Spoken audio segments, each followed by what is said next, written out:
വൈദ്യുതി ചാർജ് പിൻവലിക്കുക. വൈദ്യുതി മന്ത്രി രാജിവെക്കുക. വൈദ്യുതി മന്ത്രി രാജിവെക്കുക.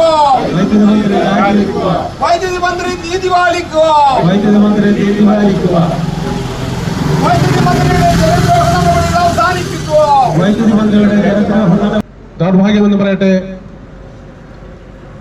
നമ്മുടെ കേരളത്തിന്റെ അടുത്തുള്ള സ്റ്റേറ്റുകളെക്കാൾ ഇരട്ടി വിലയാണ് നമ്മുടെ വൈദ്യുതിക്ക് ഈടാക്കുന്നത്. കൂടാതെ മീറ്റർ വാടക എന്ന് പറഞ്ഞുകൊണ്ട് വേറൊരു കൊള്ളയും നടത്തുന്നു. തമിഴ്നാട്ടിലാകട്ടെ ഇതിന്റെ പകുതി ചാർജ് മാത്രമാണ് ഈടാക്കുന്നത്. കൂടാതെ പാവപ്പെട്ട ആളുകൾക്ക് സൗജന്യമായി വൈദ്യുതി നൽകുന്നു. കൃഷി ആവശ്യങ്ങൾക്കും സൗജന്യമായി അവിടെ വൈദ്യുതി നൽകുന്നുണ്ട്. ഇവിടെ യാതൊരുവിധ പരിഗണനയും നമ്മുടെ സാധാരണക്കാരനെ പട്ടിണിയിൽ നിന്ന് പട്ടിണിയിലേക്ക് തള്ളിവിടുക, ആ ജനങ്ങളിലേക്ക് പല്ലിളിക്കുക, പരിഹസിക്കുക, വീണ്ടും വീണ്ടും പൊതുവിധാനം കൊള്ളയടിച്ചുകൊണ്ട് പദ്ധതി നടപ്പിലാക്കാൻ പോലും എന്ന് സംസ്ഥാന സർക്കാരുകൾക്കായിട്ടില്ല എന്നുള്ളതാണ്. അതോടൊപ്പം മറുവശത്ത് ഈ ജലം കൊണ്ട് ഒരു വൈദ്യുതി പദ്ധതി ശരിയായ രീതിയിൽ നടപ്പിലാക്കാൻ വൈദ്യുതി വർധനവിനെ കുറിച്ച് അതിന്റെ സാധ്യതയെ കുറിച്ച് പഠിച്ച ആളുകളാണോ?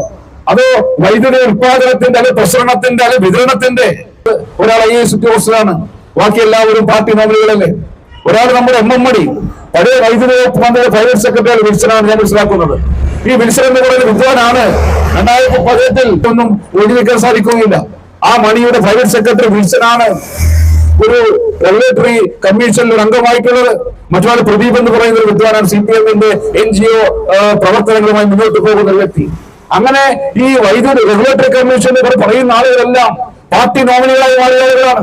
എന്തുകൊണ്ടാ വൈദ്യുതി ചാർജ് വർദ്ധിപ്പിക്കേണ്ട ജനങ്ങളുമായിട്ട് സംവദിക്കാൻ തയ്യാറാവുന്നത്? പല പ്രദേശങ്ങൾ ജില്ലാ കേന്ദ്രങ്ങളിൽ അവർ അദാലത്ത് നടത്തി. ആ അദാലത്തിൽ ആവശ്യപ്പെട്ട ജനങ്ങൾക്കുള്ള ആശയങ്ങൾ പരിഹരിക്കാൻ വേണ്ടിയുള്ള സമയമാണ് നിങ്ങൾക്ക് പറയാനുള്ളത്.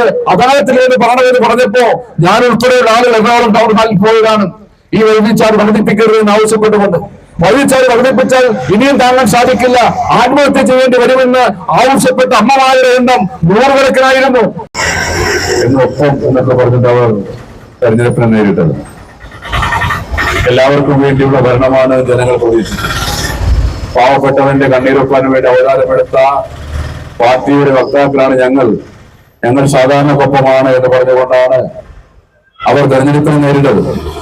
പക്ഷെ തെരഞ്ഞെടുപ്പ് കഴിഞ്ഞപ്പോൾ അവർ ചെയ്ത പ്രവൃത്തി വെച്ച് നോക്കുമ്പോൾ പണ്ടും നമ്മുടെ നാട്ടിൽ ചൊല്ലുണ്ട്, പാലം കിടക്കുമ്പോഴും നാരായണ നാരായണ, പാലം പിറന്നു കഴിഞ്ഞാൽ കൂരായണ കൂരായണ എന്ന് പറയുന്ന പണ്ട് നമ്മുടെ നാടൻ ഭാഷയിൽ ചൊല്ലുണ്ട്.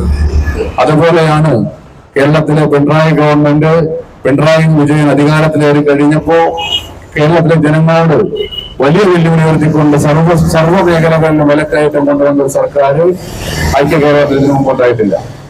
എല്ലാ മേഖലകളും വിലക്കയറ്റം കൊണ്ട് ബുദ്ധിമുട്ടുകയാണ്. ഇവിടെ ഇഷ്ടം മുതൽ കർപ്പൂരം വരെ എല്ലാ പലവ്യഞ്ജനങ്ങളും അന്യ സംസ്ഥാനങ്ങൾ ആശ്രയിക്കുന്ന സംസ്ഥാനമാണ്. ഇവിടെ വെള്ളക്കരം കൂട്ടിയത് ഈ പിണറായി വിജയന്റെ സർക്കാരാണ്. വൈദ്യുതി ചാർജ് ഇപ്പോൾ വീണ്ടും 16 പൈസ വർദ്ധിപ്പിച്ചിരിക്കുന്നു. ജനുവരിയിൽ വീണ്ടും 12 പൈസ കൂടി വർദ്ധിപ്പിക്കും. ഏതാണ്ട് 50 പൈസയോളം 49 പൈസയോളം വർദ്ധിപ്പിക്കുമെന്ന് പിണറായി വിജയൻ വൈദ്യുതി വകുപ്പ് മന്ത്രി കൃഷ്ണൻകുട്ടിയൊക്കെ പ്രഖ്യാപിച്ചിരിക്കുകയാണ്. ഇവിടെ ഞങ്ങൾ സൂചിപ്പിച്ചു, ഉപ്പ് മുതൽ കർപ്പൂരം വരെ അന്യ സംസ്ഥാനങ്ങൾ